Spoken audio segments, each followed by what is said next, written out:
दोस्तों, महाभारत में द्रौपदी की कहानी में पांडवों के साथ उनका संबंध एक जटिल और महत्वपूर्ण पहलू है। इस कहानी को समझने के लिए हमें ऐतिहासिक और सांस्कृतिक संदर्भ को ध्यान में रखना होगा। द्रौपदी के साथ पांडवों का विवाह एक पारिवारिक और धार्मिक समझौते के तहत हुआ था। पांडवों की मां कुंती ने द्रौपदी को एक ही समय में सभी 5 भाइयों की पत्नी के रूप में स्वीकार किया, जिससे पारिवारिक और सामाजिक दायित्व निभाने का एक अनोखा तरीका अपनाया गया। आज हम जानेंगे कि द्रौपदी 5 पांडवों के साथ कैसे संबंध रखती थी और खुश रहती थी। तो स्वागत है आप सबको हमारा stories of dreams Hindi YouTube channel पर, जहां हम आपके लिए लाते हैं मजेदार और अनसुनी कहानियों का खजाना। द्रौपदी का स्वयंवर महाभारत का एक महत्वपूर्ण घटना थी, जिसमें उसने अर्जुन को चुनने का निर्णय लिया था। अर्जुन ने द्रौपदी को स्वयंवर में जीता, लेकिन यह एक अनोखी स्थिति थी। दरअसल द्रौपदी ने अर्जुन को अपना पति मान लिया, लेकिन पांडवों की विशेष परिस्थिति के कारण उसे सभी 5 पांडवों के साथ संबंध बनाने पड़े थे। द्रौपदी ने पांडवों से एक साथ विवाह किया, जो कि एक अद्वितीय स्थिति थी। यह स्थिति द्रौपदी के स्वयंवर के बाद उत्पन्न हुई थी, जब पांडवों ने सामूहिक रूप से द्रौपदी को अपनी पत्नी के रूप में स्वीकार किया। इस विवाह के बाद द्रौपदी को सभी 5 पांडवों के साथ संबंध बनाए रखना पड़ा, जो सामाजिक और सांस्कृतिक दृष्टि से बहुत महत्वपूर्ण था। द्रौपदी का पांडवों के साथ संबंध एक पारिवारिक और सामाजिक समझौते पर आधारित था। द्रौपदी ने एक साथ सभी 5 पांडवों को सम्मानित किया और उनके साथ एकजुटता बनाए रखी। इस संबंध में द्रौपदी ने हर पांडव के साथ अपनी भूमिका निभाई, जिससे एक विशेष सामंजस्य और समझौते की भावना बनी रही। द्रौपदी का जीवन पांडवों के साथ विभिन्न संघर्षों और परिस्थितियों से भरा हुआ था। वह एक मजबूत महिला थी, जिसने कई कठिनाइयों का सामना किया। उसकी भूमिका महाभारत के युद्ध में महत्वपूर्ण थी और उसने पांडवों के लिए कई बार समर्थन और मार्गदर्शन प्रदान किया। महाभारत की कहानी में द्रौपदी और पांडवों के रिश्ते को एक सामाजिक और सांस्कृतिक दृष्टिकोण से देखना महत्वपूर्ण है। यह कहानी पौराणिक मान्यताओं, सामाजिक नियमों और पारिवारिक संबंधों की जटिलताओं को दर्शाती है। महाभारत में द्रौपदी और पांडवों के बीच संबंध बहुत ही पेचीदा और महत्वपूर्ण है और इसे अधिक विस्तार से समझना उपयोगी होगा। द्रौपदी के साथ पांडवों का विवाह एक पारिवारिक और धार्मिक समझौते के तहत हुआ था। पांडवों की मां कुंती ने द्रौपदी को एक ही समय में सभी 5 भाइयों की पत्नी के रूप में स्वीकार किया, जिससे पारिवारिक और सामाजिक दायित्व निभाने का एक अनोखा तरीका अपनाया गया। यह स्थिति विशेष रूप से उस समय की सामाजिक संरचनाओं और धार्मिक मान्यताओं के तहत बनाई गई थी। पांडवों और द्रौपदी के रिश्ते का उद्देश्य यह था कि पांडवों को किसी भी प्रकार का वंश वृद्धि या राजसी उत्तराधिकार में कोई समस्या न आए। द्रौपदी ने हर एक पांडव के साथ एक विशिष्ट संबंध बनाए रखा।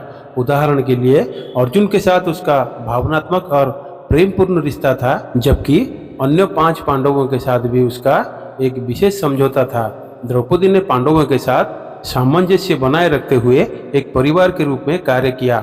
उसने हर एक पांडव की विशेषताओं और स्वभावों के अनुसार उनके साथ संबंध बनाए रखे। द्रौपदी का जीवन संघर्ष से भरा था और उसे अक्सर अपने पति 5 पांडवों के बीच संतुलन बनाए रखने की चुनौती का सामना करना पड़ा। उसके साथ हुए अपमान और संघर्षों ने उसे एक मजबूत और साहसी महिला बना दिया। विशेष रूप से द्रौपदी का चीरहरण की घटना, जिसमें दुर्योधन और उसके साथियों ने उसे असम्मानित किया था, उस घटना ने उसके और पांडवों के बीच के संबंध को बहुत प्रभावित किया। इस घटना ने द्रौपदी को महाभारत के युद्ध के लिए प्रेरित किया और उसे पांडवों का समर्थन प्राप्त हुआ। द्रौपदी और पांडवों के रिश्ते ने धर्म और नैतिकता के कई पहलुओं को उजागर किया। द्रौपदी की भूमिका और उसके साथ पांडवों के संबंधों ने महाभारत के युद्ध में नैतिक और धार्मिक प्रश्नों को स्पष्ट किया। द्रौपदी का सामर्थ्य और उसकी भूमिका ने पांडवों की जीत और युद्ध के परिणामों को महत्वपूर्ण योगदान दिया। उसने एक नारी के रूप में अपने सम्मान और स्थिति की रक्षा की और पांडवों के लिए महत्वपूर्ण मार्गदर्शन बनी।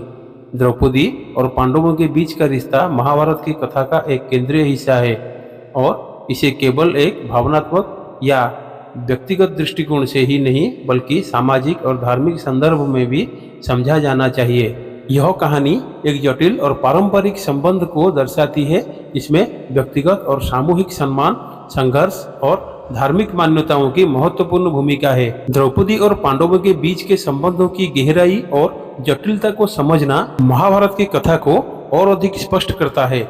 इस संबंध की विशेषताओं को और विस्तार से देखें तो पांडवों और द्रौपदी के संबंध महाभारत के कथा का एक महत्वपूर्ण पहलू को दर्शाते हैं।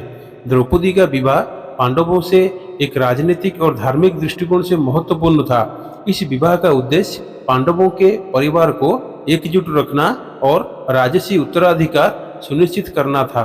द्रौपदी ने पांडवों के प्रत्येक सदस्य के साथ एक विशेष प्रकार का सम्मान और समझ बनाए रखा। अर्जुन के साथ उसका विशेष प्रेमपूर्ण संबंध था, जबकि युधिष्ठिर और भीम के साथ भी उसने एक आदर्श पत्नी और सहयोगी का रोल निभाया। वह और एक पांडव की स्थिति और स्वभाव को समझती थी और उनके अनुसार अपने व्यवहार को अनुकूलित करती थी। द्रौपदी का चीरहरण एक महत्वपूर्ण घटना है, जिसने महाभारत के युद्ध की दिशा को बदल दिया। दुर्योधन और इसके साथी पांडवों को अपमानित करने की कोशिश में लगे थे, लेकिन द्रौपदी को अपमानित किया। यह घटना द्रौपदी और पांडवों के रिश्ते को और अधिक महत्वपूर्ण बना गई और इसने पांडवों को युद्ध के लिए प्रेरित किया। द्रौपदी ने अपने अपमान का विरोध किया और न्याय की मांग की। उसने अपने पति पांडवों से संघर्ष और न्याय की अपेक्षा की और इसके लिए उसने कई बार उन्हें प्रेरित किया और उनका समर्थन भी किया। यह घटना पांडवों के निर्णय और उनकी जिम्मेदारियों को स्पष्ट करती है। द्रौपदी ने महाभारत के युद्ध में एक महत्वपूर्ण भूमिका निभाई। उसने युद्ध की परिस्थितियों को समझा और पांडवों को रणनीतिक सलाह दी। उसकी भूमिका केवल एक पत्नी की नहीं, बल्कि एक मार्गदर्शक और नेतृत्वकर्ता की भी थी। द्रौपदी का जीवन और उसके पांडवों के साथ संबंध धर्म और नैतिकता के कई पहलुओं को उजागर करते हैं। उसकी स्थिति और उसके संघर्षों ने उस समय की सामाजिक और धार्मिक मान्यताओं को चुनौती दी और उन्हें स्पष्ट किया। द्रौपदी की कहानी ने महिलाओं की स्थिति और उनके अधिकारों पर महत्वपूर्ण प्रभाव डाला। उसने अपने समय की सामाजिक संरचनाओं और नियमों को चुनौती दी और एक शक्ति और साहस का प्रतीक बन गई। द्रौपदी और पांडवों के संबंध महाभारत के धार्मिक और सांस्कृतिक महत्व को दर्शाती है। द्रौपदी की कहानी ने भारतीय साहित्य और संस्कृति में एक स्थायी स्थान बना लिया और आज भी यह एक प्रेरणा का स्रोत है। इस प्रकार द्रौपदी और पांडवों के रिश्ते की जटिलता, संघर्ष और सहानुभूति महाभारत की कथा में एक केंद्रीय भूमिका निभाती है। यह कहानी हमें न केवल व्यक्तिगत संबंधों की जटिलताओं को समझने में मदद करती है, बल्कि समाज और धर्म के विभिन्न पहलुओं को भी उजागर करती है।